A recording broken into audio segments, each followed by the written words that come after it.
Now in this question, this particular circuit is given to us and we can see that this is a battery grid with 3 rows, and each row has 2 batteries and 2 internal resistances. Now all the batteries and internal resistance are identical, so it is just like the what we studied in one of the previous videos. And we have to find the current in the 6 ohm resistor. In this resistor of 6 ohm, we have to find the current passing through it and the potential difference across each cell. So now since this is a grid, so from the formula that we used, we know that there are in each row there are 2 cells, so the n value of n will be equal to 2, and there are 3 rows, so value of m will be equal to 3. Now we studied this special case in the video, so E equivalent will be equal to NE, so this will be equal to 2 into 3 6 volt, and R equivalent will be equal to NR upon M, so this will be equal to 2 into 4 upon 3, so this will be 8 by 3 ohms. So that means that we can reduce this circuit into this,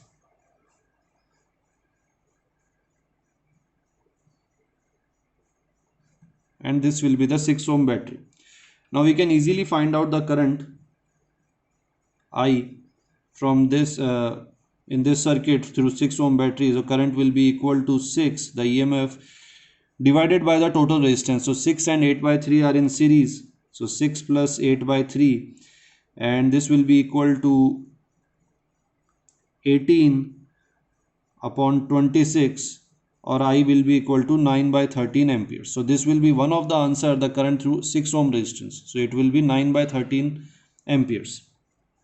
Now this current, can draw here, this current is I, which is flowing through this. Now when this current is approaching this junction, the EMF and the resistance of each branch is same, so that means this current will be equally divided into 3 parts.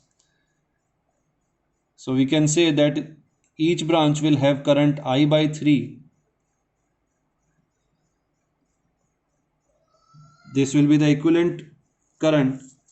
Now there is a formula that the potential across each cell will be equal to the EMF of that cell minus IR, where small I is the current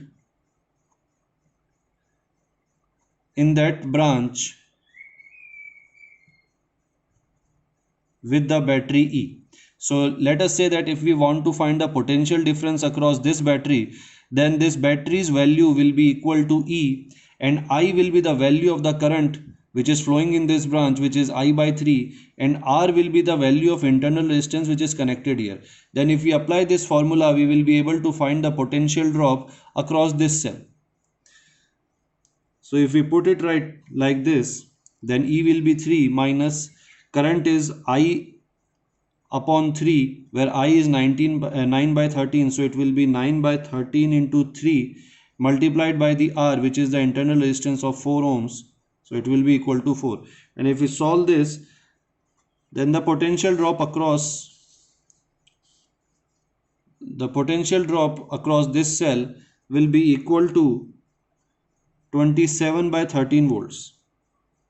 Now since this is a battery grid and each EMF of each cell is same, and the internal resistance are also same, so the potential difference across each cell will be same. So each of the cells will have a potential drop of 27 by 13 volts.